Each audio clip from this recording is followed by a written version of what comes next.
गांव के बीचों बीच एक पुरानी दुकान थी जिसे जगन्नाथ नाम का आदमी चलाता था। इस दुकान की खासियत थी कि यहाँ हमेशा सब कुछ ताजा मिलता था। दुकान के मालिक जगन्नाथ जी एक भले और ईमानदार इंसान थे। उनकी दुकान पर हमेशा गांव के लोग आते और अपनी जरूरत की चीजें खरीदते। पर एक दिन कुछ ऐसा हुआ जिसने पूरे गांव को हिलाकर रख दिया। एक रात जब जगन्नाथ जी दुकान बंद कर रहे थे, उन्होंने देखा कि दुकान के अंदर एक अजीब सी रोशनी जल रही है। उन्होंने सोचा कि शायद कोई दीपक जल रहा होगा, लेकिन जब उन्होंने अंदर जाकर देखा तो उन्हें कुछ भी नहीं मिला। वो इसे अपनी आंखों का धोखा मानकर चले गए। अरे ये क्या देख रहा हूं मैं? लगता है बूढ़ी आंखों का धोखा है। वैसे तो कोई दीपक नहीं जल रहा है, मेरी भी ना अब ज्यादा उम्र हो गई है, साफ साफ कुछ दिखाई नहीं देता है। अगले दिन गांव के कुछ लड़के दुकान के पास खेल रहे थे। तभी उनमें से एक लड़के ने देखा कि दुकान के अंदर कोई खड़ा है।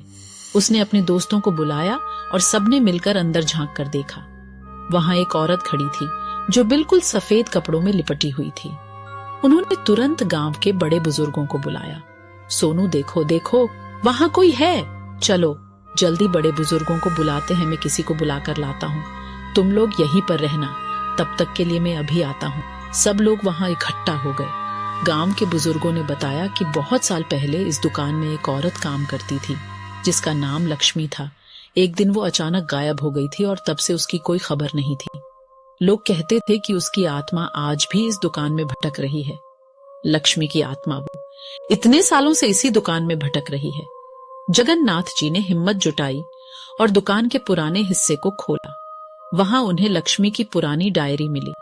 उसमें लिखा था कि उसे इस दुकान के अंदर एक खजाना मिला था जो उसने छिपाकर रखा था, लेकिन उससे पहले ही उसकी हत्या हो गई और उसकी आत्मा उस खजाने को खोजने के लिए भटकती रही।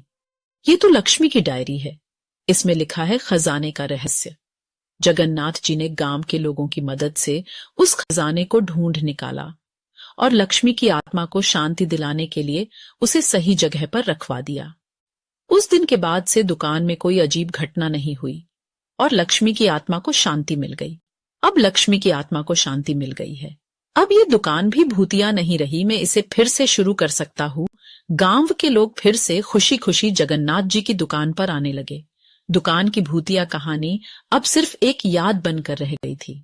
सबने मिलकर गांव की पुरानी दुकान को नए सिरे से संवार लिया और वहां अब हमेशा खुशहाली बनी रहती थी।